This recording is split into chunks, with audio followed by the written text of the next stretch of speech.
En tiempo de resistencias, multiplicamos voces para la lucha. Multiplicar es la tarea. Un programa de la CTA Regional y el SUTEBA General Sarmiento. Multiplicar es la tarea. Hasta las 20 en la 91.7. Hoy arrancamos la editorial en la siguiente segunda hora. Los temas están vinculados, obviamente, y por ahí en estos días el tema central ha sido el presupuesto. Un presupuesto que lo voy a por lo menos graficar en dos situaciones, ¿no? La semana pasada en la editorial hacíamos referencia a los falsos dilemas en los cuales nos ubica muchas veces el presidente o el Mauricio Macri. La semana pasada planteaba o nos quería decir con respecto al tema de el déficit de aerolíneas, el tema de que con ese déficit, si hubiera un criterio de eficiencia, podrían solucionar el problema de que se construyeran 2 jardines por semana. La paradoja con respecto a todo esto, que cuando se presenta el proyecto de presupuesto de la provincia de Buenos Aires, se achica en 3 puntos el presupuesto educativo respecto del anterior, o sea, del que está hoy en ejercicio, lo cual significan 16.500 millones menos, con lo cual significan 1.764 jardines menos. ¿Cómo cuaja esa lógica cuando nos dice un presidente que con el déficit que tiene con la empresa quiere construir 2 jardines por semana y al mismo tiempo en el presupuesto de la provincia de Buenos Aires achica la partida de educación justamente para dejar de construir potenciales 1.764 jardines? 17.000 millones de pesos menos. Esta lógica se entiende cuando uno piensa y siente que la mirada sobre la educación y la lógica en general con la cual se arma este presupuesto es con la de la mercantilización. Es con una mirada desde el mercado cuando es una mirada desde el empresario. Y decimos esto porque también, conjuntamente con esto, se están marcando los trazos o la línea de nuevamente un gran debate que ha tenido siempre nuestro país, que es si somos un modelo primario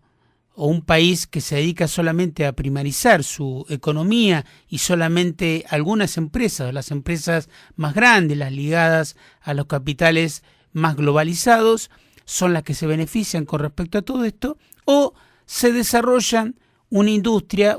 nacional que abastece y que le genera un circuito virtuoso dentro del mercado interno. Hoy vuelve a estar en tensión esto. Este presupuesto marca claramente volver para atrás, retroceder nuevamente en la historia. Esta es la puja que hemos tenido eternamente respecto de esto.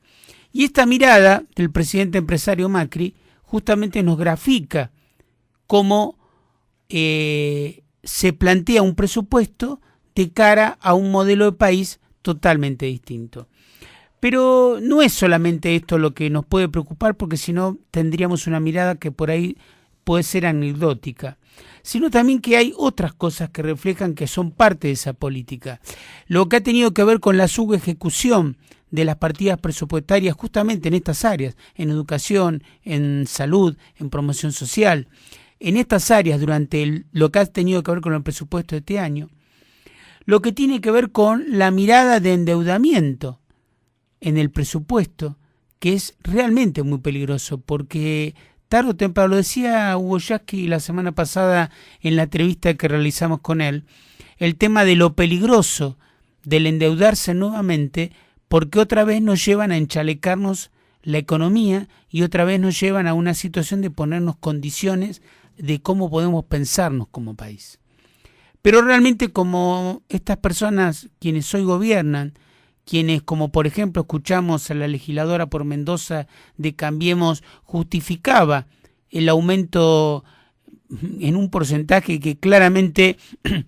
condice con los valores de la inflación de este año, no con los 17% que nos dicen que tienen que discutir el conjunto de los trabajadores, y que además dice y se justifica que por la tarea que llevan adelante deberían ganar más, porque ellos como CEO en una empresa ganan mucho más.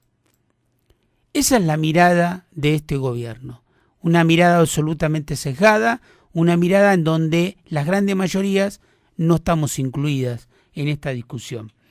Pero también en esto de pensar el presupuesto, obviamente hay recorte de otras áreas muy sensibles.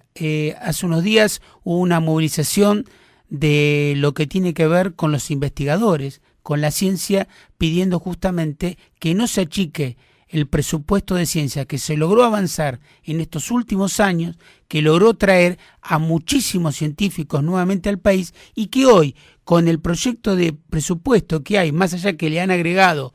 un monto mayor, todavía pone en peligro y en riesgo la posibilidad de que continúe. Por lo tanto, pone otra vez en riesgo el tema de que se vuelvan a fugar cerebros en otro país. Todo esto está en juego en la votación de este presupuesto. De un presupuesto que no tiene claramente las obras que llegaron para todos, sino que tiene enmarcado en ese presupuesto las obras que le van a servir a las grandes empresas que históricamente fueron proveedoras del Estado en todos los gobiernos, han sido proveedoras del Estado porque son las empresas que se han crecido y que han vivido bajo la teta del Estado argentino, como por ejemplo la del propio grupo económico al cual pertenece el presidente empresario Macri y su primo, Calcaterra, que hoy está haciendo una de las obras más grandes con el soterramiento del ferrocarril Sarmiento, donde además tiene como gravedad, como hecho,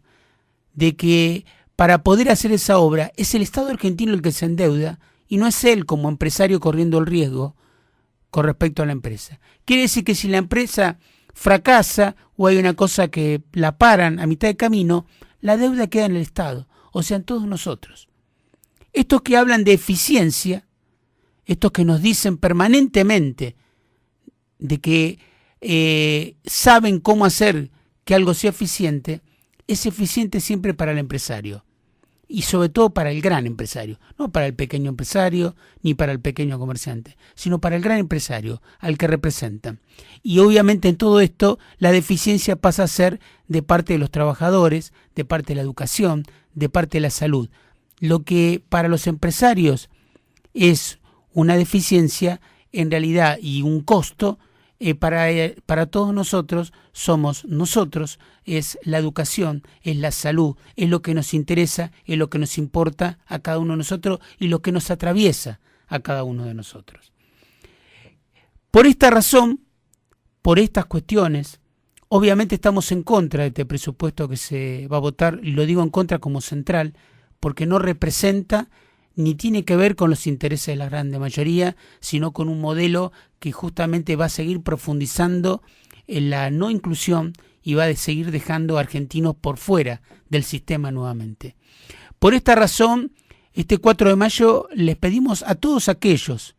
que quieran llevar sus reclamos, a todos aquellos que sientan, por más que no se identifiquen claramente con nosotros como central, sino que se identifiquen con el tema de que hay algo que me molesta, que hay algo que creo que es injusto, que creo que se están vulnerando derechos, esté este viernes en la Plaza de Mayo, con su cartel, con su bandera, con su familia, con sus compañeros de trabajo, pero estemos en la Plaza de Mayo. Es importante dar una buena señal para nosotros, para el conjunto, de que hay que pelear por este país que construimos o por los derechos por los cuales avanzamos estos últimos años y que no nos pueden querer venir a arrebatar en un plumazo bajo el criterio de una eficiencia que en realidad lo único que encierra es más el pérdida de derechos para el conjunto de los trabajadores y los sectores más vulnerables. Multiplicar es la tarea. Una voz al servicio de la unidad de los trabajadores. Hasta las 20 en la 91.7.